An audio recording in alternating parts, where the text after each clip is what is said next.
د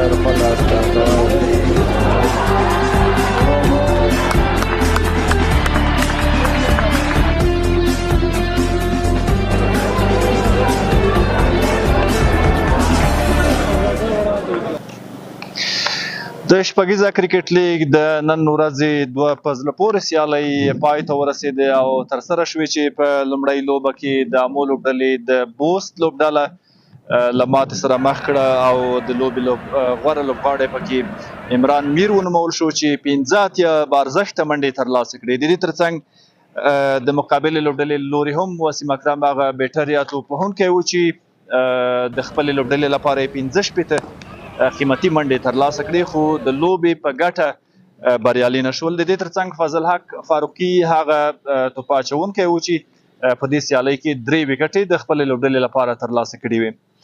د همدې سیالیو په دوام دوهمه لوبه چې ترسره شوه میساینک لوبډلې وکولی شول څو د سپین غر لوبډله له ماتې سره مخ کړې. دا هم واقعا ډېره په زړه پورې او ښکلې لوبه وه. ډاډه یم چې په لیدو به یې تاسې خوند اخیستی.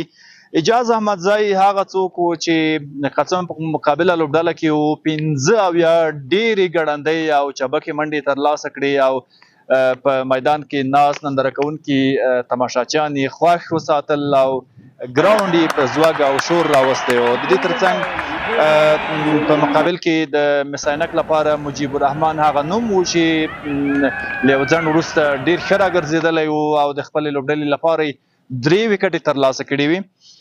په نورو ځلیدلو لوبغاړو کې بیا وفي الله 45 او د ترڅنګ فرمان صافي 28 منډې ترلاسه کړې او د ترڅنګ ظاهر خان پکتین هم بیا 3 وکټې ترلاسه کړې وې.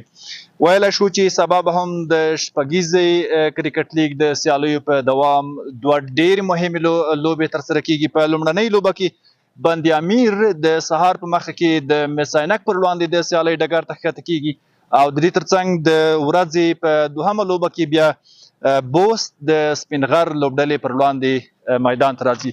موږ به د هغه لوبو اپډیټ هم ستاسو سره شریکوو. هیله دا ده چې زموږ خپرونې در سره وڅارئ او ویډیوګانې در سره شیر کړئ.